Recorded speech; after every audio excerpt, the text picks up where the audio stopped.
दी और कई ऐसे सवाल पूछे जिससे अब कांग्रेस तिलमिला गई। कोर्ट जाने की बात हो रही है। सियासत में सवालों का सिलसिला जारी है। हालांकि कहा जाता है कि अगर सवाल पूछे जाएं जिज्ञासा के तौर पर तो अच्छे होते हैं, लेकिन सियासत में ये सवाल अब एक दूसरे को चुभ रहे हैं बाणों की तरह। तो मध्य प्रदेश में सियासी पारा चढ़ा हुआ है और साथ ही सवालों की सियासत अब शुरू हो चुकी है मध्य प्रदेश के भीतर। कांग्रेस जहां सरकार से सवाल पूछ रही है, वहीं बीजेपी भी कांग्रेस से सवाल पूछ रही है। सरकार से लेकर और केंद्र सरकार तक बीजेपी ने सवाल पूछे हैं, कई सारे मुद्दों को उठाया, साथ ही उन सवालों पर यह भी कहा है कि उनका जवाब दे। लेकिन कांग्रेस इन सवालों से बौखला गई और साथ ही अब कोर्ट जाने की बात कही जा रही है कि वो इन सवालों को लेकर कोर्ट जाएगी और साथ ही दायर करेगी परिवाद कि आखिर इन सवालों को प्रेस में छापने का और साथ ही बाकी जगह पोस्टर लगाने का क्या मतलब हुआ। तो कांग्रेस ने जहां 5 सवाल दागे, वहीं बीजेपी ने 6 सवाल दाग दिए। इन सवालों का सिलसिला जारी है और मध्य प्रदेश में जो सवालों की सियासत है, बाकी मुद्दों को छोड़कर उसकी सियासत हो रही है। कहीं मुद्दे खोसे गए हैं, लेकिन अब सीधा मुकाबला सवालों से किया जा रहा है।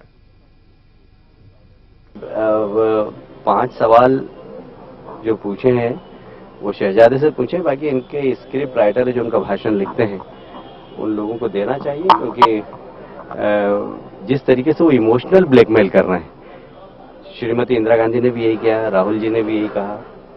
मेरा एक प्रश्न और इन 5 से छठा कि 84 के दंगे के लिए जिम्मेदार कौन है? क्या राहुल जी के परम पूज्य पिताजी राजीव जी ने जब ये कहा कि एक बड़ा पेड़ गिरता है तो धरती हिलती है, और उसके बाद दंगे हुए और सैकड़ों सिखों की मौत हुई उसमें, इनके पिताजी की हत्या हुई, हमारी सहानुभूति है। इनकी दादी जी की हत्या हुई, हमारी सहानुभूति है। पर सिख समाज के हजारों लोगों की हत्या हुई, कितनों की मांग उजड़ी, कितनों की गोद सुनी हुई, उसके लिए कौन जिम्मेदार है? तो मध्य प्रदेश में सियासी पारा चढ़ा हुआ है, लेकिन वो सियासी पारा मुद्दों को लेकर नहीं, सवालों को लेकर है। सवाल दागे जा रहे हैं एक दूसरे के ऊपर। मुख्य दल है बीजेपी और कांग्रेस दोनों राज्य में, लेकिन उसके बावजूद जो सवालों का सिलसिला है वो सन 84 से लेकर और वर्तमान तक आया। और उसके बाद वर्तमान में राहुल गांधी ने सवाल पूछे बीजेपी से, लेकिन छठा सवाल विजयवर्गीय जी ने पूछा। सीधे तौर पर कहा कि एक छठा सवाल उनका भी है जो कि वो जोड़ना चाहते हैं। उन्होंने उस सवाल पर 1984 के दंगे की बात कही कि आखिर जिम्मेदार उसका कौन है। हालांकि सीधे तौर पर जो सवालों की बरसात हो रही है वो दोनों तरफ से हो रही है, लेकिन जवाब अभी तक किसी और से नहीं आया।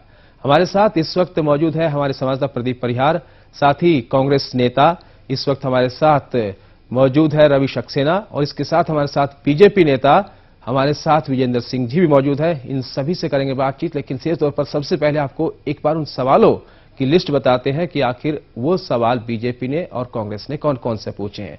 सबसे पहले बात, जो सवाल है पहला बीजेपी की तरफ से पूछा गया है कि आपकी दादी के नारे गरीबी हटाओ के 72 साल बाद भी देश से गरीबी नहीं हटी, क्या आप इसे कांग्रेस की असफलता मानेंगे? दूसरा सवाल, देश का विकास रॉबर्ट वाड्रा की गति से हो, इसके लिए आपके पास क्या योजना है? साथ ही तीसरा सवाल, इतिहास में पहली बार सीबीआई प्रधानमंत्री से कोयला घोटाले में पूछताछ कर सकती है, इस स्थिति के लिए आप किसे दोषी मानते हैं? चौथा सवाल, 5 साल पहले जिस कलावती के यहां आपने रोटी खाई थी, क्या आपके उस गरीब महिला के परिवार की स्थिति का पता है? पांचवा सवाल, क्या आपको पता है कि खाद्यान्न सुरक्षा कानून के पहले से ही मध्य प्रदेश में अन्नपूर्णा योजना में गरीबों को सस्ते दामों पर अनाज मिल रहा है? और साथ ही छठा सवाल जो कि कैलाश विजयवर्गीय ने पूछा है कि 1984 के दंगे किसने करवाए? कांग्रेस के 5 सवाल आपको अब हम बताने जा रहे हैं। कांग्रेस ने राज्य सरकार से 5 सवाल पूछे हैं। 400 करोड़ का आखिर क्या किया गया? भ्रष्टाचार का पर क्या कार्रवाई हुई?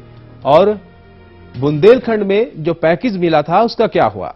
कर्ज माफ का वायदा किया गया था लेकिन पूरा क्यों नहीं हुआ? और 24 घंटे बिजली का वादा किया गया था राज्य में, आखिर वो भी पूरा क्यों नहीं हुआ? इन सभी पर बात करेंगे। हमारे साथ रवि सक्सेना कांग्रेस नेता जुड़े हैं, साथ ही हमारे साथ हमारे प्रदीप जो हमारे संवाददाता वो भी है, और विजेंद्र सिंह जी भी है जो बीजेपी नेता है। रवि जी, सबसे पहले आपसे सवाल पूछे हैं। सबसे पहले हालांकि सिलसिला बताया जा रहा है कि कांग्रेस ने शुरू किया, उसके बाद बीजेपी ने सवाल पूछे, लेकिन जिस तरीके से सवाल पूछे जा रहे हैं, क्या लगता है कि बाकी मुद्दों को छोड़कर इन सवालों पर सियासत हो रही है? और क्या इनका एक दूसरे को जवाब देने की कोशिश दोनों पार्टियां कर रही है?